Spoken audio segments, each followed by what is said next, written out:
Lesson 1. Review of Social Studies, First Half. In this lesson, we will take a look at some of the things we learned before the winter break. First section, Native American Cultural Regions. Long before European explorers landed in America and began claiming land, Native Americans had been living on the land for thousands of years. They were spread out across the land, and each region developed their own unique ways of life. In order to survive, Native Americans lived off the land. As a matter of fact, Native Americans were very respectful of the land and cared deeply for it. Big takeaways. Native Americans lived off the land. Food and shelter came from the land. They never took more than they needed. Native American spirituality was also connected to the land. Different tribes traded with each other to get resources they needed. Different locations developed different lifestyles. 4 major regions. Eastern Woodlands. First Native Americans the English met when they came to America. They built permanent houses, had government structures. There were many deer in the area, which they would hunt for food and use for clothing. Plains. Largest region for Native Americans to live in. Did not have permanent homes. Instead, they built teepees that they could easily be packed up and moved when they followed buffalo herds. Northwest Pacific. Lived off the oceans and rivers. They had an abundance of food. Southwest. Difficult place to live because of the desert location. They built their homes from adobe clay, wore lightweight clothing, and used irrigation to bring water to villages. This map shows us the different Native American cultural regions we just talked about.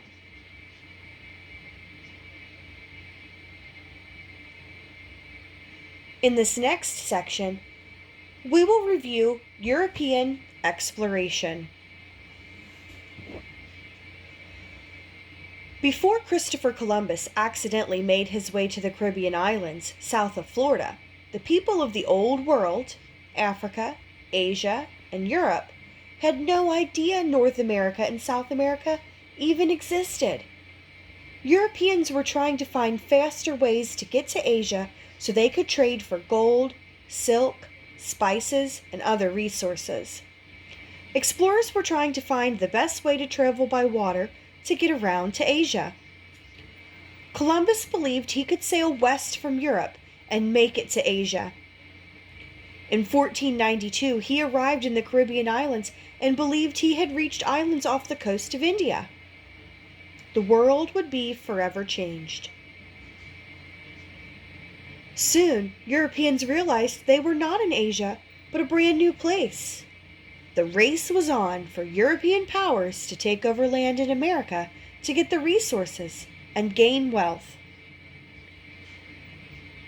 Spain was the first country to do this.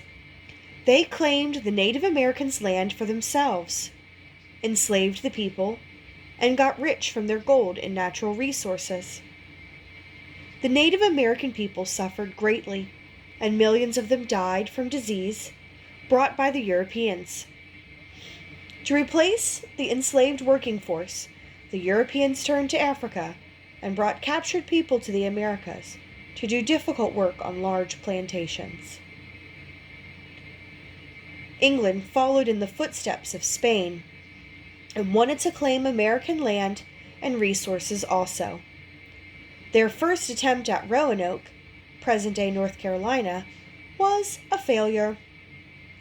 The settlers there did not stay long enough to create a successful settlement.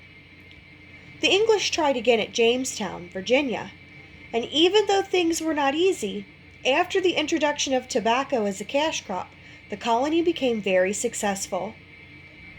A third group, the Pilgrims, landed at Plymouth, Massachusetts, and endured a hard winter.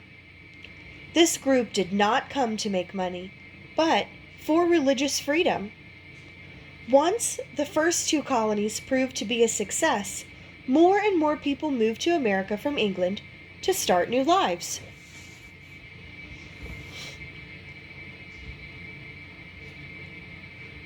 "13 colonies. 3 regions developed along the Atlantic coast of the present-day United States. The English immigrants considered themselves citizens of England and loyal to the King of England. The colonies in England were really far apart from each other, though, so the colonists formed their own governments to make decisions quickly." When we take a look at this map, we see the 3 different colonial regions are separated by color. New England is the green section. New Hampshire, Massachusetts, Rhode Island, and Connecticut.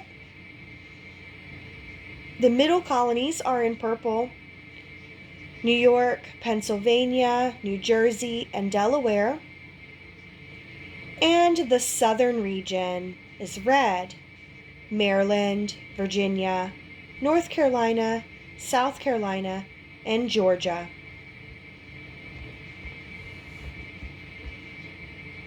Now we take a look at the chart, the American colonies. We can see down the left-hand side are the 3 regions we've learned about. Then across the top we have different categories: geography, government and economy, religion and society. Let's take a look at New England first. Here, there were coastal areas with good harbors, inland areas with dense forests, poor rocky soil, and short growing season. That means New England not going to do a lot of big farming.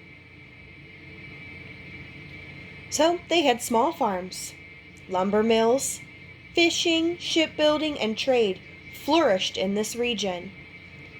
Cities developed along the coast. Religion and society. Remember, in New England, these are the people who were very strict and very religious. And most people were organized as congregations. The majority of people living in New England were Puritans. They lived on their small farms, and the merchants controlled trade. Artisans made goods, unskilled workers and slaves provided labor. In the middle colonies, they had more fertile soil and a longer growing season. They also had rivers that ran into back country, meaning the mountains. Colonies grew large amounts of rye, oats, barley, potatoes, and wheat as cash crop. This was the breadbasket colonies because they made those items that people used to make bread. Their cities also developed on the coast. Wealthiest people owned large farms and most business. Most farmers produced a small surplus. That means after they sold their cash crop, they did not have a lot of resources left, but enough to sustain. Tenant farmers rented land or worked for wages. This means that people were renting land from the wealthy people in order to farm and make a living. This was also a very religiously and culturally diverse place. Catholics, Quakers, Protestants, many different religions, people from lots of different countries. Very, very diverse in the middle colonies. Last, we'll look at the southern colonies. This land had a favorable climate and soil for agriculture. Wide rivers made cities unnecessary, and there were a lot of plantations. This means the rivers separated people enough that they could use those to navigate to different places but it also blocked off these large chunks of land that made plantations possible. Tobacco, rice, and indigo were grown on large plantations as cash crops. Wealthy elite controlled most land. These are going to be the wealthy plantation owners, control almost all the land. The labor supply came from indentured servants and African slaves. Religion was not a major factor here. In fact, most of the people living here still followed the religion of the king, which is the exact opposite of why people moved to New England and to the middle colonies. They wanted to do their own thing.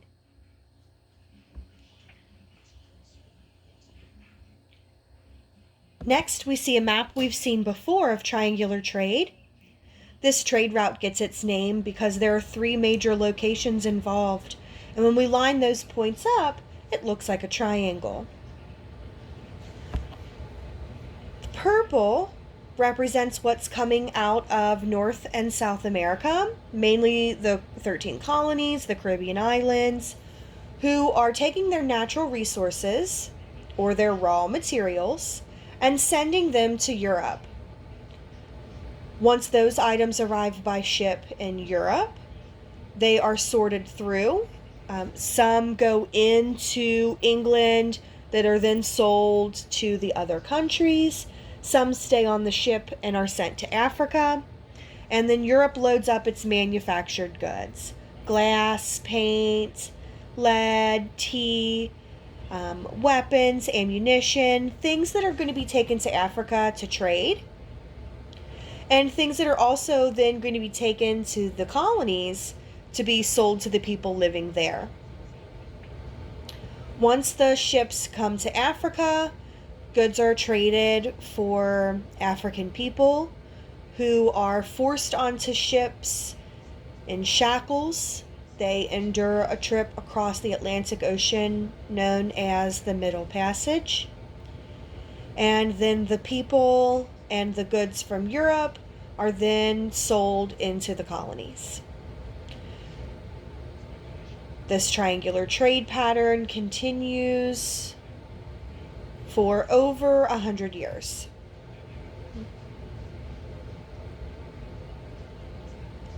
You will now use your knowledge and this lesson to answer some review questions. You are able to navigate back and forth between the questions and the text by clicking buttons in the top right-hand corner.